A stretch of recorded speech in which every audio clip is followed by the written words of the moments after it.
di gërëm waa Grand Yoff di saluer mobilisation bu rafet bu discipliné bi mobilisation bu ànd ak détermination parce que waa Grand Yoff yoo fi ne kenn raxu ci ñu am détermination bëgg a fal dimanche Cheikh Bakhoum ak Abdoulaye Diouf Sarr à la ville de Dakar ma ciy profiter di rendre hommage responsable yi fi nekk jël nuyu bi gën a sell teg ko ci loxo soxna Aminata Touré mu joxal ñu ko jigéen ñi fi teew yépp jël beneen bi teg ko ci loxo maître Ousmane Sey parce que mooy sunu mag mu nuyu ñëpp gunge ay rakam sama wax nag du gudd président Macky Sall dafa indi yoonu yokkute indi Sénégal émergent Cheikh Bakhoum xalaat ne le grand yokkute pour Grand Yoff Abdoulaye Diouf Sarr ni ko le grand yokkute pour Grand Yoff mooy Grand Yoff bu bees ci biir Dakar bu bees donc ma jàpp ni tey madame le premier ministre li ñu fekk fii tey mooy la marche vers la grande victoire pour le grand yokkute de Grand Yoff et le grand Dakar bu bees que Abdoulaye Diouf Sarr doit diriger à partir de lundi 24. benn message bu simple rek la am foog naa ni il faut que ñu expliquer nit ñi bu baax Cheikh wax na programme am Abdoulaye Diouf Sarr wax na programme am muy Dakar bu bees yéen nag seen programme fii ba dimanche ci suba benn affaire rek la koo leen dajeel wax leen ko ni ñuy voté ñaari vote la da ngay dugg jël bulletin bi ngeen xam bi ngeen amal kóllëre muy bulletin bu marron bi am boppu fas bi wala bulletin bu chocolat bi am boppu fas bi ngeen lem ko ba mu jekk ngeen dugal ko ci biir enveloppe bi te enveloppe bi doo leen ko tëj ngeen pare dem jël beneen même bulletin bi bu marron am boppu fas ngeen dugalaat ko ci enveloppe bi doo leen tëj enveloppe bi bu kenn jël ñaari bulletin def ko ci benn enveloppe benn bulletin per enveloppe benn enveloppe par scrutin donc bulletin baa ngi nii ñëpp am ak bulletin bi kóllëre ñëpp xàmme nañ ko donc kii rek la bu kenn yàq sa vote bu dimanche incha allah yàlla defal ñu ndam Cheikh Bakhoum nekk le maire de Grand Yoff Abdoulaye Diouf Sarr nekk le maire de la ville de Dakar Sénégal ñëpp am jàmm ñëpp dégg jàmm ñu génn caravane daje en ville pour célébrer la victoire jërëjëf yàlla nañ ko teewee ci jàmm merci beaucoup Cheikh merci beaucoup Cheikh merci beaucoup Cheikh. merci. ñu ngi nuyu madame le premier ministre Aminata Touré di ko gërëm bu baax ci teewaayam nekk suñu mbokku Grand Yoff ñëw tey jàppale son fils dans cette commune bi nga xam ne tey changement bi ñu bëgg moom ci boppam moo tàmbali liggéey bi tey ñu war ko continuer ñu ngi nuyu monsieur le ministre de la santé et de l'action sociale candidat de la coalition de à la mairie de Dakar chers camarades de la convergence des cadres républicains Abdoulaye Diouf Sarr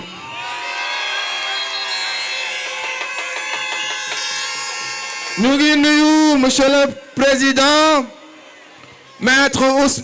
Ousmane Seye ñu ngi koy nuyu di ko jox wàccuwaayam ñu ngi nuyu le ministre Seydou Gueye di ko gërëm bu baax ci teewaayam ak ci encouragement yi di nuyu ministre yi fi teew yëpp di nuyu également directeur généraux yi fi nekk rawatina mon frère et ami Keita directeur général du CICES mesdames messieurs les candidats de Benno Bokk Yakaar chers imams chers élus locaux mesdames messieurs en vos rangs titres et grades ñu ngi nuyu ñëpp délégué de quartier bajenu gox ñu ngi leen di nuyu bu baax imam yi ñu ngi leen di gërëm di leen sant di nuyu aussi prêtre yi fi teew di nuyu autorités religieuses et coutumières yi fi nekk yëpp ñu ngi nuyu suñu sœur suñu frère yi fi teew suñu tante yi fi nekk mais également suñu waajur yi fi nekk maa ngi nuyu suma papa ak suma yaay yi nekk ci public bi également ñu ngi leen di gërëm bu baax ci seen taxawaay di nuyu suñu xarit yi fi teew yépp Grand Yoff ñu ngi dundu dernière heure de la campagne officielle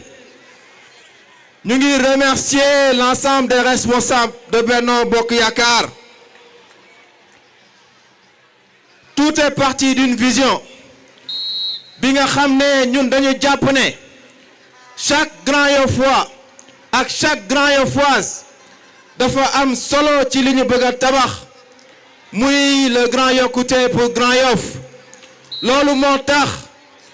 ñu dem ci 66 quartiers yu nekk Grand Yoff yëpp def des ateliers participatifs bu ñu tuddee wax leen ñu dégg nous avons donné la parole à 4500 Grand Yoffois. Nous avons échangé avec les Grand Yoffoises et les Grand Yoffois ku ne joxe sa xalaat parce que dañu gëm ne tey bu ñu bëggee tabax Grand Yoff faaw ñu utiliser intelligence yu fi nekk yépp loolu la ñuy woowee l'intelligence collective bëgg ko def au service de notre communauté muy notre chère commune la commune de Grand Yoff. Dans chacune de ces prises de parole c'était une occasion ku nekk ci yéen wax xalaatam wax jafe-jafe yu ñu fi dund jaar nañu fu nekk jaar nañu quartier yépp ñëw nañu Arafat jaar zone de captage en passant par Bagdad Bastos dem nañu fa également jaar nañu Sud Foire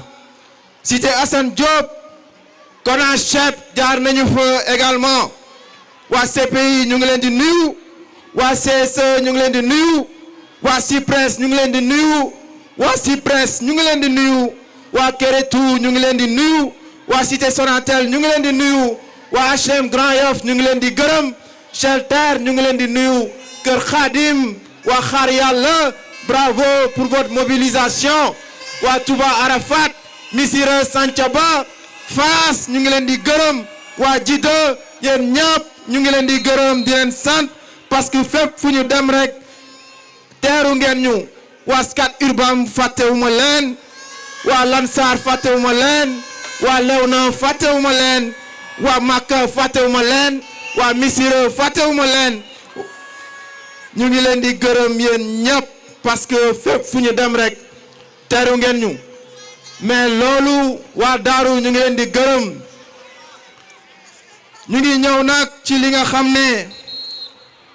mooy bu ñu tàmbalee gannaaw bu ñu defee wax leen ñu dégg dañu partager suñu programme ak waa Grand Yoff fu nekk ñu dem fa maa ngi fàttaliku situation bi nga xam ne moom la ñu soulever mu am suñu waajur bu góor bu di délégué de quartier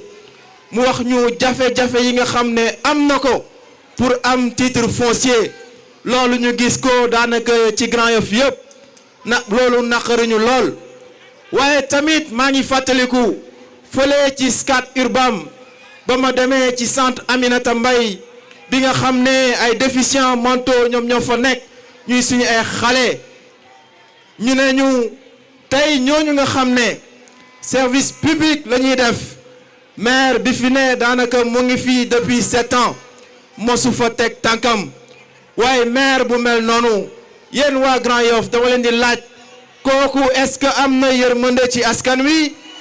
est-ce que kooku pare na pour liggéey pour waa Grand Yoff loolu gëmuma ko waaye tamit bu ma demee fële ca zone de captage bi nga xam ne dañu jàpp ne foofu dañu am une démission du service public municipal foofu seen quartier amul benn école primaire amul 1 mètre de route démission totale de la municipalité waaye duma fàtte fële ca marché Bignona bi nga xam ne exemple si apathie municipale cette place comme qui est née bien avant les indépendances amul benn centime bi nga xam ne la mairie de Grand Yoff investir nañ ko loolu muy wone lajj équipe municipale bu fi ne waaye tamit fële ca marché Grand Yoff maa ngi gërëm bu baax monsieur le délégué Mansour suma waajur maa ngi koy gërëm bu baax a baax a baax parce que Grand Yoff dañu dund loo xam ne mosuñu ko dund moom mooy dañu tëj marché Grand Yoff tëj ko pour jàppale un candidat muy le candidat de l'espoir loolu muy door a am gulet ci Grand Yoff donc ñu ngi remercier marchand yi nekk marché Grand Yoff yëpp ñu ngi leen di gërëm ci seen taxawaay waaye ne leen wax ne sas ngeen ñu te incha allah lépp loo xamante ne wax ngeen ko ñun également engagement yi ñu jël lépp dinañu ko respecter te di ngeen fier ci équipe bi nga xamante ne di ngeen ko fal le 23 janvier 2022. Peuple de Grand Yoff, nous sommes à la croisée des chemins. Tey Grand Yoff bu bees la ñu woote ñu ngi féliciter monsieur le ministre Abdoulaye Diouf Sarr bi nga xam ne mooy nekk suñu prochain maire de Dakar fas yéene jàppale le peuple de Grand Yoff. Monsieur le ministre, le peuple de Grand Yoff souffre en silence. Ça fait 25 ans que ce peuple souffre. Donc jot na nag ñu gestu population Grand Yoff. Donc monsieur le ministre Abdoulaye Diouf Sarr dañ lay wax bés boo jëlee mairie Dakar nag ñu jagleel lu am solo ñu defar suñu infrastructure parce que commune bi daanaka bu yi nga xamante ne ba ñu ko yoree ak léegi amul benn investissement structurel bi fi nekk à part le pont de l'émergence bi fi président Macky Sall def amul beneen investissement bu fi am loolu muy wane ne que muy ville de Dakar que muy mairie Grand Yoff amul benn ambition bu ñu am pour commune Grand Yoff donc nag jot na ñu am un maire de Grand Yoff et un maire de Dakar prêt à accompagner les populations de Grand Yoff te mën nañ ci am yaakaar parce que monsieur le ministre Abdoulaye Diouf Sarr fii la dëkk également donc fii la dëkk au niveau de la commune de Grand Yoff tey li nga xam ne moom la ñu bëgg a wax nga xam ne daanaka suñu adversaires yi tey loolu mooy raisonner seen bopp yi ñett moo yooyu laa bëgg ngeen xam ne tey Grand Yoff nous sommes prêts pare nañu pour changement pare nañu pour ànd ak yéen ci li nga xam ne moom la ñu bëgg a tabaxee la commune de Grand Yoff donc nag dañu bëgg le 23 janvier suñu adversaires yi commencé nañu paniquer parce que bu ñu demee ba le maire Khalifa Sall suñu maam boobu ñëw fii ci Grand Yoff ne man dama wax ne damay raser quartier Arafat xam nga ne kooku amatul benn argument comme nag def na jamonoom na dem tàllal pliyaanam fële ca immeuble Kébé toog naan ataayam te bàyyi ñu defar Grand Yoff loolu lañ koy wax bëgguñu ko dépasser donc nag na yem place am donc peuple de Grand Yoff ñun pare nañu donc nag dañu bëgg le 23 janvier ngeen teel a dem ci bureau de vote yi parce que opposition bi xam nañu ne perte nañu ba pare opposition boo xam ne teg nañu ay candidats yoo xam ne malheureusement ci ñoom candidats yooyu mënuñu muy Grand Yoff ñu teg Madiop Diop bi nga xam ne certificat sax amu ko kooku nan la mën a gérer Grand Yoff mais quand même il faut qu'on soit sérieux nga demaat fële Dakar ñu teg Barthélémy Diaz koo xam ne amoo sa baccalauréat nan nga mën a gérer Dakar dañu waxante dëgg Sénégal ñun on fait confiance à la population te xam nañu ne ils feront le meilleur choix parce que dañu war a tabax réew mi gab bu ñu am ak étranger bi dafa bari donc il faut que ñu teg ay nit ñu sérieux pare pour changer réew mi donc nañu teg Cheikh Bakhoum et l'équipe de Benno Bokk Yakaar à la tête de la commune de Grand Yoff teg Abdoulaye Diouf Sarr avec l'équipe de Benno Bokk Yakaar à la tête de la commune de la ville de Dakar ñu ànd ak le président Macky Sall le grand bâtisseur ñu tabax réew mi loolu mooy li nga xamante ne moom la ñuy wax population bi te gëm nañu ne loolu la ñuy def saaga ak wax lu ñaaw mënul tax nga diriger nit ñi nañ waxante dëgg mën nañ leen def peut-être député mais mënuñu gérer municipalité wala président de la république wala mairie Dakar buñ bëggee mën nañ leen jox place ci assemblée nationale su boobaa foofu mën nañ di saaga di wax lu leen neex mais pour gérer commune wala gérer département da nga war a am ay compétences defar dëkk bi te loolu la ñu soxla donc nag waa Grand Yoff ñu ngi leen di woowaat Grand Yoff gëm nañu ne pare ngeen pour le changement est-ce que vous êtes prêts pour le changement donc votez massivement pour la coalition Benno Bokk Yakaar ñu ngi leen di gërëm bu baax di leen sant maintenant je vais donner la parole au ministre le général de la lutte. général Cheikh Bakhoum Kessé. Cheikh Bakhoum Kessé. le général Diouf Sarr Kessé. Abdoulaye Diouf Sarr bi nga xam ne. Barbu Noir compétence am. Dieyna engagement am kenn waxatu ko. Barbu Noir monsieur le ministre le peuple de Grand Yoff est là merci. Barbu Noir. Merci Cheikh. Grand Yoff a choisi. Dakar a choisi. Dakar a choisi. Grand Yoff a choisi. Cheikh Bakhoum. Dakar a choisi. Diouf Sarr. Grand Yoff a choisi. Cheikh Bakhoum. Merci chers amis. Merci. Le DG Salif Keita. Merci beaucoup. Je disais qu'on est dans un monde de compétition. Merci. La médiocrité n'a pas sa place. Mbokk yi Cheikh Bakhoum lii mu wax tey devant ses pairs. lii mu wax devant sa famille. lii mu wax ci ay sœuram ay frèram ay papam wane na encore une fois ne yéen pare ngeen waaye nag ndax pare ngeen kii moo war a yor Ndakaaru kii moo am ay vision kii moo mën a dimbali communes yi pour communes yi génn situation yi ñu nekk. monsieur Abdoulaye Diouf Sarr. Ndakaaru ngoog vous avez choisi. yëkkati leen tableau yi. yëkkati leen loxo yi. merci. Barbu Noir. Merci beaucoup. Dieyna Barbu Noir. Dieyna. Merci beaucoup. Merci beaucoup.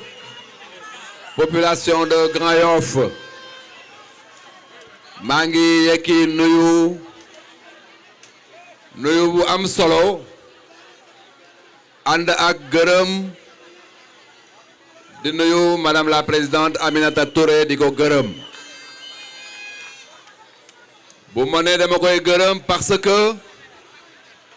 wolof dafa wax ne feccu liir bu neexee fekk na nday ja moo te sa mbagayo li ñuy liggéey ñun ñi ko gis am na ñu siy dooleel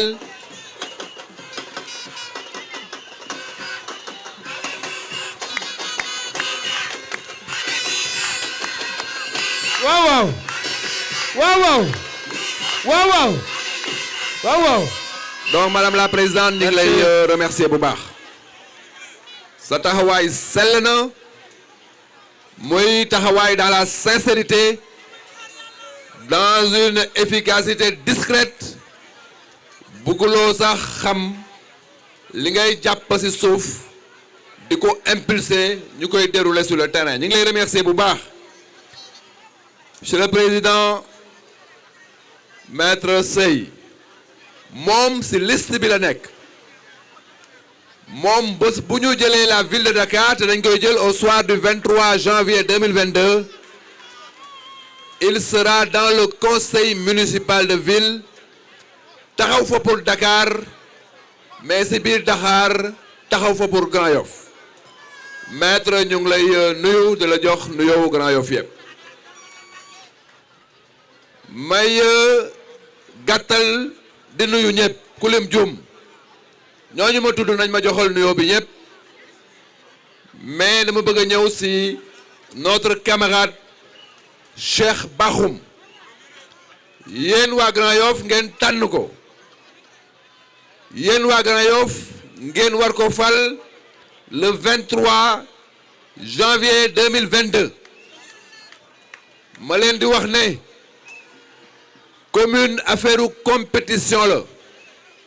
loolu la ñuy wax compétition des territoires